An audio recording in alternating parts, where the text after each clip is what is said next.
à toutes et à tous. On va passer à la session suivante. C'est la société Primix qui est représentée par Vanessa de Chambrin et Alexandre Tran. Et ils vont nous parler du chiffrement en entreprise. Quelle expérience utilisateur, démonstration, c'est à vous, merci. On va peut-être rapidement se présenter pour que vous compreniez qui on est mutuellement. Vanessa de Chambrin, je suis directeur commercial France de Primix. Et donc Alexandre Tran et je suis ingénieur avant-vente chez Primix. Plus près ton micro, ça sera plus simple. Donc on va parler finalement assez peu de chiffrement, beaucoup de démonstrations. L'idée c'est que vous voyez comment un utilisateur va vivre avec, dans un environnement globalement protégé. Mais finalement pourquoi vous allez vouloir protéger les données des utilisateurs, vous allez vouloir les protéger où vous les protégez déjà contre le vol,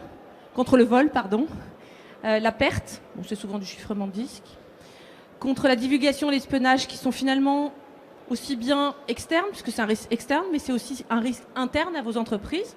Les administrateurs peuvent avoir accès à toutes les données et finalement prendre connaissance du contenu. L'objectif de cette gestion de la confidentialité des données, c'est de s'assurer, de garantir que l'information n'est accessible qu'aux personnes, qu'à vos collaborateurs qui sont dûment habilités à prendre connaissance du contenu des fichiers. Et puis finalement l'utilisateur, il a des fichiers un peu partout autour de lui, tout type. On ne peut pas lui imposer un type de fichier parce qu'il doit être protégé. Il en met, alors ça peut être dans du Word ou dans des produits, dans la suite Microsoft ou dans des produits particuliers. Donc il va falloir pouvoir protéger tous les types de fichiers. Partout, il va les mettre. Et puis Dieu sait qu'il va en mettre un peu partout, pas uniquement sur son poste. Ça, on verra vraiment dans la démonstration. Ce que montrera Alexandre, ça va être dans son profil, dans ses partages, dans les backups, dans les sauvegardes, etc.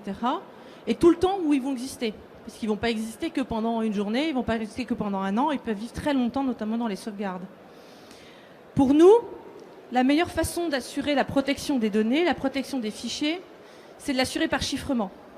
Pourquoi ? Parce qu'en fait, c'est une protection passive. Vous allez modifier finalement le contenu mathématiquement, et on va se rendre compte, ta démonstration, ça va être beaucoup une démonstration de Windows en fait, que pour l'utilisateur c'est complètement transparent, mais cette modification mathématique va toujours rester, même si toutes les défenses périmétriques, même si toutes les défenses vont tomber, puisqu'on modifie définitivement le contenu du fichier. Donc en fait finalement, il faut que ce chiffrement, il faut que cette protection soit globale, tout autour finalement de l'utilisateur. Il faut que l'utilisateur soit bien évidemment positionné dans des politiques de sécurité, c'est-à-dire que c'est vous qui décidez ce qu'il a le droit de faire ou pas faire, s'il a le droit de chiffrer, pas chiffrer. Et puis, c'est bien le chiffrement. Si je vous ai parlé d'opérations mathématiques, on peut se dire, mais mince, ça veut dire que c'est un impact sur l'utilisateur. Non. Et ça, c'est tout l'objet de la démonstration, c'est vous montrer que c'est complètement transparent et que c'est automatique pour l'utilisateur. Transparent, ça n'impacte pas sa productivité, ça va être votre réel gain. Et automatique, l'utilisateur, il sait ou il sait pas trop si c'est sensible ou pas. Donc on appose automatiquement cette protection-là. En fait, on a découpé en 3 parties la démonstration. La première, c'est pour que vous compreniez, puisqu'en fait, vous allez voir, c'est quand même globalement une démonstration de Windows tellement c'est transparent. On va d'abord parler les disques, après on va aller vers les fichiers et puis ensuite les échanges. Je vais te passer la main, Alexandre, pour que tu fasses la démonstration. La démonstration, vous allez voir, ça buille. Alors pour des raisons de réseau, on ne peut pas faire des démonstrations en live. Si vous avez besoin, venez nous voir, on pourra aussi vous en faire en live directement. C'est sur une base d'une vidéo que tu nous as préparé ça. Je te laisse la main. Ouais, ok. Donc, attendez, je switch avec la vidéo. Ok. Donc, comme l'a dit Vanessa, la première chose qu'on va voir, c'est la protection des disques. Donc là, en tant qu'utilisateur, je branche ma clé. Donc c'est un token, et je tape le code PIN associé à mon token. Donc ça peut également être un mot de passe si l'entreprise n'a pas ce type de matériel. Donc j'ai de la chance parce que dans l'entreprise, ils ont pu mettre mon authentification Windows ainsi que mon accès cryptographique dans le même matériel. Du coup, je tape le code PIN une seule fois. Ah pardon. Mais pourquoi ça s'est pas fait ? Ah, on a un problème technique. Malgré la vidéo. Je vais faire dupliquer, pardon. Excusez-moi. Du coup, voilà, attendez, je reviens, désolé. Du coup, là, je tape le code PIN dont je vous ai parlé. Et en fait, parce que j'ai l'authentification Windows ainsi que tout ce qui est cryptographie dans le même token, j'ai juste à taper le code PIN une seule fois et ça va m'authentifier sur Windows et je serai directement sur mon bureau. Et j'ai rien d'autre à faire. Donc voilà. Et donc, comme je vous l'ai dit, si l'entreprise n'a pas ce type de matériel, l'utilisateur peut très bien utiliser du mot de passe. Il n'y a aucun souci, ça fonctionne très bien. Donc, me voilà sur ma session Windows. En fait, qu'est-ce qui s'est passé? Alors, on va peut-être expliquer parce que vous n'avez pas vu, c'est démonstratif, mais finalement, c'est très transparent. On est sur du chiffrement de disque, donc cette fois-ci, on est vraiment sur de l'antivol. Alexandre, tu étais au pré-boot? Ouais, j'étais au pré-boot. Tu as fourni ta clé? Exactement. Et une fois que tu as fourni ta clé, il y a un SSO qui s'est passé avec Windows. Donc finalement, l'utilisateur, pour vous dire qu'il y a zéro impact, au lieu de s'authentifier sur Windows, simplement, il fournit un secret au pré-boot. Et puis après, finalement, il déroule très, très classiquement. Après, il travaille classiquement. Donc, ça va venir chiffrer. Donc là, on est vraiment sur du chiffrement de disque. Donc anti-vol, ça va venir chiffrer au niveau partition, au niveau secteur, la totalité du disque. Après, ça peut être qu'une partition, c'est pas forcément la totalité du disque. Donc, vous êtes totalement indépendant de la puce TPM, c'est-à-dire après, bien évidemment, les disques durs peuvent être extraits, etc. Et on a vu le SSO avec Windows. On va passer maintenant. Donc, chiffrement de disque, premier niveau, anti-vol, j'oublie, je sais pas, j'ai posé mon PC là, quelqu'un arrive et me vole mon PC, il sait même pas l'OS que j'ai en fait finalement, puisqu'il tombe immédiatement sur cette authentification au pré-boot. Maintenant, tu vas passer au chiffrement de fichiers. Donc là, au-dessus. Donc là, on vient de voir du chiffrement surfacique, donc là, c'est vraiment de la protection. Le chiffrement surfacique, c'est vraiment de la protection du disque. Et donc là, ça va être beaucoup plus fin, on va pouvoir protéger les dossiers, que ce soit sur mon poste de travail ou sur des serveurs de fichiers, ou même ailleurs encore. Et c'est ce qu'on va voir. Donc le chiffrement de fichiers, on a tenté de le rendre le plus transparent possible pour l'utilisateur.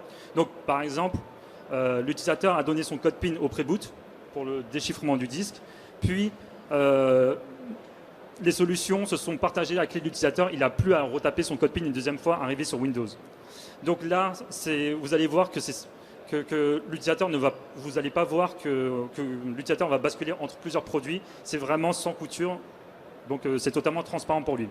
Donc on parle beaucoup de transparence, mais c'est transparent et on aide quand même l'utilisateur à...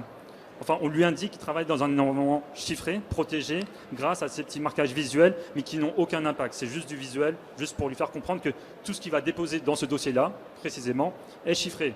Et donc, là, je vous en ai pas parlé, mais en fait, l'entreprise a choisi de chiffrer tous les profils de tous les utilisateurs. Donc, tous les profils, donc c'est tout ce qu'il y a dans CUser Alex, ou Bob pour la démo. Et donc, dès que je vais créer un fichier dans cet emplacement-là, c'est protégé. L'utilisateur, pour lui, c'est imperceptible. Et là, par exemple, je veux modifier mon fichier Excel, j'ai juste double-cliqué dessus. Je vais changer l'auteur pour faire un petit changement. Et donc, ensuite, je vais enregistrer le fichier. Et en fait, derrière toutes ces opérations simples, il y a eu des opérations de chiffrement et de déchiffrement à la volée. Donc là, sur mon poste de travail, c'est très simple, mais sur un partage réseau, vous allez voir que l'expérience utilisateur est exactement la même, que ce soit du local ou du réseau. Donc là, je vais dans mon propre dossier Bob, qui est mon petit dossier de sauvegarde sur le partage. Je vais ouvrir un fichier Word de mémoire et je vais modifier le contenu, encore une fois. Donc je double-clique dessus, je modifie la couleur de la police, je crois. Tes démonstrations sont avec des modifications, ça aurait pu être des copier-coller Ouais, de fichiers. ça aurait pu être la création de fichiers, etc. Donc là, vous pouvez voir que je modifie le fichier comme d'habitude, j'enregistre, et donc c'est totalement transparent pour l'utilisateur. Là, je vous fais clairement une démonstration de comment utiliser Windows. Donc là, j'ouvre un fichier de texte parce que c'est lisible par un peu partout. Et donc, vous pouvez voir que c'est du texte compréhensible pour un humain. Bon, même si c'est en anglais, c'est quand même compréhensible. Donc là, je vais switcher pour vous montrer quelle est la vue au niveau du serveur de fichiers. Parce que le fichier, je vous rappelle qu'il est sur un serveur de fichiers. Et donc là, je me connecte comme un IT, comme quelqu'un qui n'a pas forcément le droit de... je ne suis pas forcément quelqu'un qui a le droit de comprendre les fichiers, mais je peux continuer à faire des sauvegardes de fichiers, la restauration, etc. D'ailleurs, ce qui est intéressant, Alex, là, dans ta démonstration, c'est qu'on voit que les noms de fichiers n'ont pas changé. Ouais, Les extensions n'ont pas changé. c'est ça. Bon, t'es pas allé jusqu'au bout de montrer que la taille du fichier n'avait pas changé. Donc, finalement, un admin, s'il prend pas connaissance du contenu, bah, il se rend pas compte que c'est chiffré, quoi. C'est ça. Et donc là, en fait, au niveau de mon serveur de fichiers, c'est pas compréhensible. Le fichier devient totalement incompréhensible, même si pour l'utilisateur, c'est très facile à utiliser. Et donc, si, par exemple, vous avez une solution de sauvegarde de serveur de fichiers, les fichiers seront sauvegardés dans cet état-là. Votre IT, parce que c'est en boulot de faire des sauvegardes et des restaurations, ils pourront continuer à le faire, mais l'accès à l'information sensible leur sera interdit dorénavant. La conclusion, normalement. Ah, là, t'as prévu plus de temps. Ah oui, donc là, je vous ai montré sur, sur le profil utilisateur, donc en local et sur des serveurs de fichiers, donc tout ce qui reste à l'intérieur de l'entreprise. Mais en fait, on a aussi une solution qui vous protège, enfin qui a exactement la même expérience utilisateur, mais destinée pour le cloud.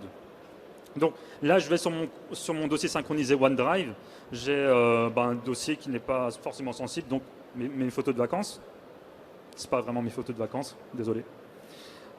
Et donc je rentre dedans et voilà, c'est une image, c'est pas forcément sensible, donc ce dossier-là, je ne le chiffre pas, il reste en clair. Et donc Microsoft qui va synchroniser tout ça va avoir quelque chose en clair et ça ne me dérange pas.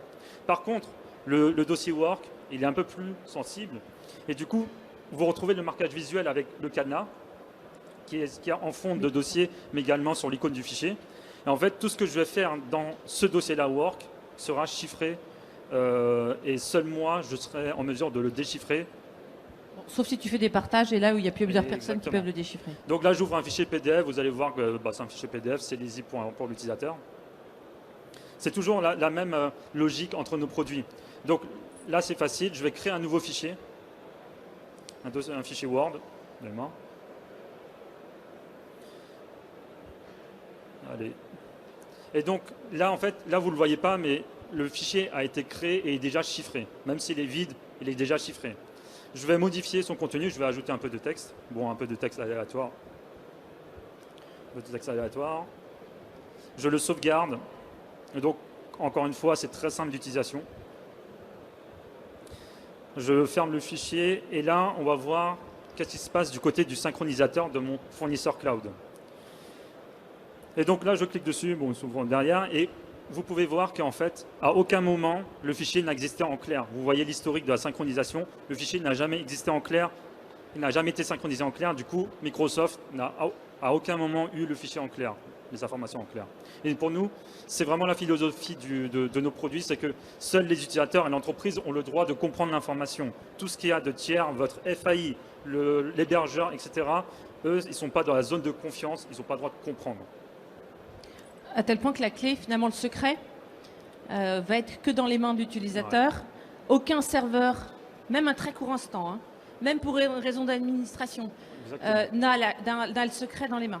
Ouais. Le secret est uniquement dans les mains des utilisateurs, parce que là, bon, on a dû faire un choix et choisir des éléments qui n'étaient pas partagés, mais il peut y avoir, bien évidemment, on garde la collaboration avec plusieurs utilisateurs qui ont accès, notamment dans les répertoires partagés ou sur OneDrive pour venir modifier, prendre connaissance du contenu. Donc si on veut resynthétiser là ce qu'on vient de voir, on va pouvoir finalement protéger les fichiers de l'ensemble de l'environnement de travail des utilisateurs. Tu as montré du local, tu as montré du serveur de fichiers bon, qui n'était pas partagé parce que c'était le choix qu'on a fait. On n'a pas montré de SharePoint, on aurait pu montrer du SharePoint. Et on a vu aussi du OneDrive. Dans tous les cas, même ceux qu'on n'a pas montré, ça fonctionne exactement de la même façon pour l'utilisateur. Ça va être un chiffrement à la volée directement depuis son terminal, parce que, bon, on verra après sur d'autres terminaux, mais là, on est pour l'instant encore sur un terminal Windows. On pourrait, notamment sur le cas de OneDrive et SharePoint, être sur des téléphones et des tablettes. Hein. Tout se passe sur le terminal de l'utilisateur. C'est très important pour nous, c'est le fondement de nos produits. Ce qui fait que en fait, tous les serveurs qui sont en dehors, même les vôtres, sont en dehors de la zone de confiance. L'intérêt aussi pour vous, c'est que ça ne nécessite aucune installation de serveur. Il n'y a pas de modification d'infrastructure. C'est juste un produit qui s'installe comme les autres sur les postes de travail. Et puis bien sûr, vous définissez des consignes, c'est-à-dire c'est vous qui choisissez ce que l'utilisateur a le droit de faire. Chiffrer, toi tu avais pris l'exemple, on ne chiffre pas la totalité du OneDrive, ça peut être la totalité du OneDrive qui est chiffrée. On chiffre pas la totalité du profil, ça c'est vous qui décidez en fonction de votre cible de sécurité. C'est dans vos mains, vous avez les possibilités de faire tout ça. Par exemple, là, donc dans l'exemple qu'on a eu, tout le profil a été chiffré. Et ça, c'est une décision de l'équipe SSI. Ce n'est pas l'utilisateur qui a décidé de chiffrer son profil. C'est votre SSI met en place des politiques de sécurité et a choisi ça. Et donc l'utilisateur, vous savez très bien, moins il a le choix, mieux vous portez. Et donc là, dans ce cas-là, l'utilisateur n'a même pas choisi, on lui a imposé et c'est tout. Finalement, l'utilisateur, il a fourni son secret, son token au pré-boot, d'où l'intérêt du pré-boot de tout à l'heure, et c'est tout finalement. Ouais. Bon, alors il le fournit une fois par session, hein, bien évidemment. On va passer à la protection des échanges. Ouais. Donc là, l'utilisateur veut sortir des fichiers, je ne sais pas, pour les mettre sur une clé USB par exemple, et avec encore une fois des consignes d'entreprise, on va aider l'utilisateur à trouver une solution pour qu'il sorte le fichier sur sa clé USB, mais de façon chiffrée. Voilà, là j'ai branché ma clé USB en tant qu'utilisateur et directement notre produit lui propose justement de créer une valise diplomatique, un container, pour protéger son information. Et donc là il va cliquer sur Start et ça va créer directement la valise diplomatique. Ça ajoute même le lecteur de la valise diplomatique directement, ainsi que l'accès de l'utilisateur. Donc là, dans l'environnement, on interdit toute écriture en clair sur les clés USB. Donc l'utilisateur, s'il veut écrire quelque chose sur la clé USB, il devra passer par la solution qu'on lui a mis en place, c'est-à-dire la valise diplomatique. Mais ça aurait pu très bien être un dossier chiffré également, etc. Il y a pas, ça, c'est l'entreprise qui a choisi ça. On s'adapte la solution s'adapte à à vos besoins. Donc là, par exemple, j'ai fait un drag and drop de fichier. On m'interdit de l'écrire en clair, tout simplement. Mais si je veux le transporter sur ma clé USB, je vais le prendre et je vais directement faire un drag and drop dans la valise diplomatique. Il m'autorise à faire ça. Le fichier est protégé. Je perds ma clé USB. Personne ne pourra déchiffrer ma clé USB en dehors de moi. Si je passe ma clé USB à quelqu'un, il suffit juste d'ajouter son accès. J'aurais pu ajouter l'accès de la personne à qui je donne ma clé USB. C'est pas dans la démo, donc c'était la bonne question que je devais te poser.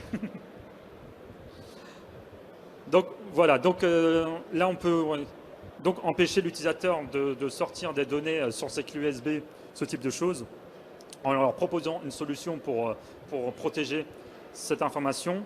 Donc là par contre, je vais vouloir partager un fichier avec de l'interne, mais également de l'externe par mail. Donc ce chiffrement de mail, parce que là on va avoir une solution de chiffrement de mail, ça va s'ajouter dans le client Outlook sous la forme de ce petit cadenas qui s'appelle chiffrement en français, que l'utilisateur peut activer s'il le souhaite ou non, par défaut. Donc si l'utilisateur clique sur le cadenas, on va protéger directement le corps de message plus les pièces jointes, ou l'utilisateur peut choisir de chiffrer seulement les pièces jointes. Mais encore une fois, ça reste la philosophie des produits Premix, c'est que vous pouvez également imposer des consignes de chiffrement, comme chiffrer le profil, etc.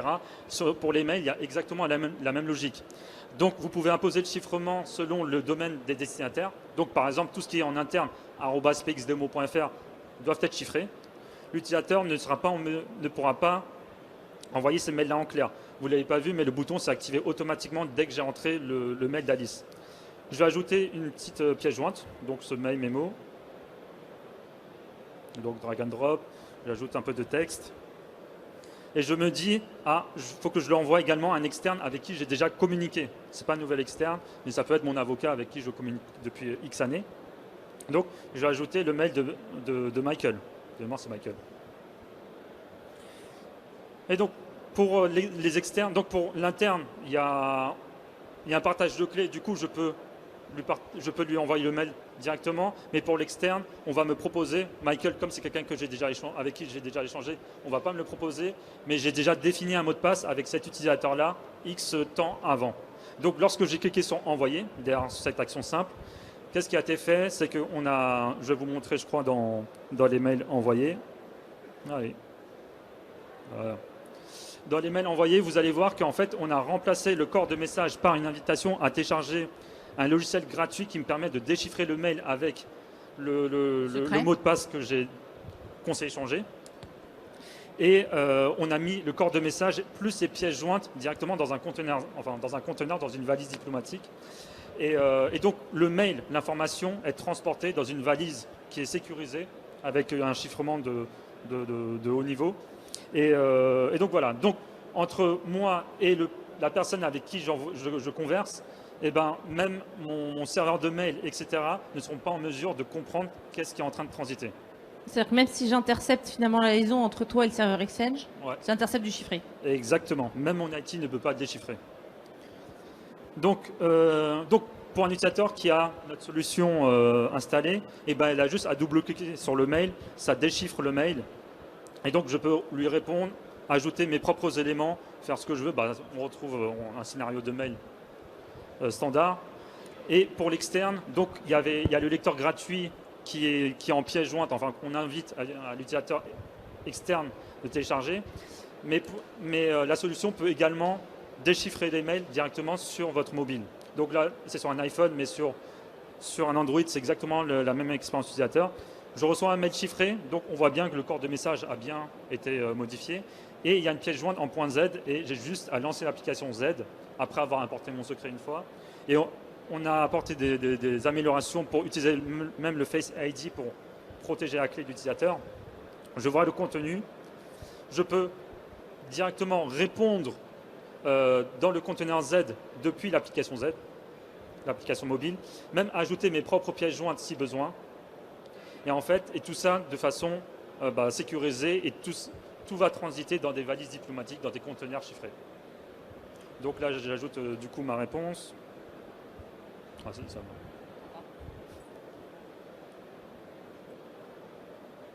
Ok. Donc là, ça remet tout mon mail, toute ma réponse dans un conteneur chiffré, et le mail est envoyé et la personne en face pourra consulter. Qu'est-ce qu'on vient de voir en fait? Donc Alexandre a utilisé souvent ce terme de valise diplomatique. C'est le produit peut-être le plus connu de Primix, c'est Z. Vous êtes probablement peut-être utilisateur, vous avez peut-être déjà reçu des conteneurs Z, parce que c'est un produit quand même qui est très déployé en France et même de manière générale en Europe. C'est un produit qui est très simple à utiliser. C'est peut-être le moins transparent parce que finalement on se rend compte que l'utilisateur doit cliquer droit. On n'a pas fait de démonstration sur la création d'un conteneur Z, mais il doit cliquer droit. C'est peut-être celui qui a le plus à la main, mais c'est finalement le plus simple à utiliser dans le sens où c'est le plus visuel aussi. Vous pouvez bien évidemment avoir des accès multiples, tu l'as pas montré dans ta démonstration, mais bien évidemment un conteneur c'est pas une personne qui a accès. Autrement l'intérêt des échanges c'est très limité si j'échange qu'avec moi-même. On peut mettre donc les accès sont des accès par certificat, par mot de passe, par carte à puce, par token, comme dans tous les autres produits Primix. Dans un conteneur, je peux mettre N fichiers, N répertoires. Hein, on n'est pas forcément que des fichiers. Je fais un drag and drop de je sais pas toute une arborescence si j'ai envie. Le gros atout de Z, c'est qu'en fait, il possède un produit gratuit qui s'installe sans le droit d'administration de la machine, qui est multiplateforme, parce qu'en fait, finalement, quand vous échangez souvent en externe avec vos organisations, et vous ne savez pas nécessairement sur quelle plateforme ça arrive, ni exactement... vous maîtrisez pas l'environnement de l'utilisateur, et si la personne en face est obligée d'acheter un produit, c'est très décevant, c'est très limitant. Et bien évidemment, ce que tu viens de montrer, c'est qu'il y a un plugin d'Outlook qui permet de faire des conteneurs Z sans le savoir et qui facilite énormément l'échange de conteneurs Z finalement et de chiffrement dans des cas de mail. On est toujours sur du chiffrement de bout en bout, toujours sur du chiffrement uniquement sur le terminal de l'utilisateur. Toujours la même philosophie pour l'ensemble de nos produits. J'essaie hop, là. Je te laisse faire, Alex, parce que là... Merci. Donc, on a vu... tu parlais de sans couture tout à l'heure, hein, en fait, hein, Love Primix, vous pouvez choisir, vous n'êtes pas obligé de... Alors, nous, on prône bien évidemment le travail dans un environnement globalement chiffré. C'est à vous de choisir aussi quelles sont vos priorités. Vous pouvez faire de la chiffrement que de conteneurs, que sur OneDrive, que de disques. Hein. Il y a un certain nombre de modules qui existent avec toujours la même philosophie. Je vous laisserai en prendre connaissance dans ces slides. ce qui est important pour nous, ce qui est important pour vous, c'est pour ça qu'on parle beaucoup finalement d'expérience utilisateur, parce que finalement notre chiffrement, il est revu, il est analysé par l'ANSSI, puisque nos produits sont certifiés EL3+, qualifiés de niveau standard, agréés de diffusion restreinte. Criod a été qualifié aussi par le gouvernement espagnol pour son usage à destination, parce que nous on préqualifiait des OIV en France et des ministères. Ils sont aussi approuvés au niveau OTAN. Ça veut dire qu'il n'y a pas que l'ANSSI qui a regardé les produits Premix, aussi le BSI, l'équivalent allemand, donc l'équivalent allemand de l'ANSSI. On n'a pas parlé de Premix. On avait dit 35 minutes. Il me reste 1 minute pour parler de Premix, puisqu'on voulait vous laisser 5 minutes de questions-réponses. On existe depuis 2003. On est majeur, on a 18 ans maintenant. On est présent dans tous les secteurs d'activité, même si historiquement on était issu du monde de la défense, mais tout secteur d'activité a à gérer la confidentialité de ces données. On est assez connu aussi par le fait qu'on a un contrat avec l'État, un contrat interministériel, puisqu'il y a 5 ans, l'ANSSI nous a acheté une licence globale de nos produits. L'Union européenne a fait la même chose pour les échanges, pour protéger les échanges avec les États. Il nous reste 5 minutes, on a réussi à tenir notre timing, mais alors à la minute près, pour vous laisser poser des questions. Est-ce qu'il y a des questions dans la salle? Alors, si vous avez des questions, je peux pas faire passer le micro. N'hésitez pas à lever la main. Personne? Ah, on a une question par là-bas. Bonjour, 2 questions s'il vous plaît. La première en cas de perte de token pour l'utilisateur. Et la deuxième, en cas de panne de l'ordinateur, bien évidemment, et la perte du token, est-ce qu'il y a une solution pour utiliser la messagerie Office 365 via le webmail? Alors, il y a plein de questions dans votre question. Alors, on va essayer de la tirer la première. Perte de token. Donc, on a des moyens de secourir l'utilisateur, donc en lui fournissant un mot de passe temporaire. Et c'est à vous de mettre en place une organisation pour qu'il y ait des gens qui sont en mesure de leur délivrer justement ces mots de passe. J'ai oublié mon token au bureau, je suis parti 3 mois en mission. Je peux appeler mon support qui me donnera un mot de passe temporaire le temps qu'on me renvoie le token ou quelque chose. Ça se fait déconnecter du réseau, parce que s'il faut être connecté du réseau au pré-boot, c'est compliqué. Et donc si l'utilisateur part en mauvais terme de l'entreprise, parce qu'il peut arriver, et qu'il jette son token, je ne sais pas, dans la Seine ou quelque part, eh ben, l'entreprise a toujours des accès de recouvrement, des accès d'entreprise qui font que l'entreprise ne perdra jamais de données chiffrées, enfin aura toujours une solution pour déchiffrer des données, peu importe l'état physique d'un utilisateur. Et donc, il y avait des questions sur... Alors, je vais reformuler la question sur le chiffrement de mail. Si d'un coup j'ai pu Outlook, qu'est-ce qui se passe? Mais finalement, quand je vais être dans mon webmail, je vais ni plus ni moins voir que des conteneurs Z et je pourrais tout à fait aussi bien, alors de chez moi, si c'est autorisé chez vous de regarder le webmail, je sais, dans votre organisation, je ne sais pas, je pourrais très bien prendre connaissance du contenu de mes mails et y répondre, sans aucun souci. Il y avait une 3e question, je crois, dans la question, mais je l'ai oubliée. Comment?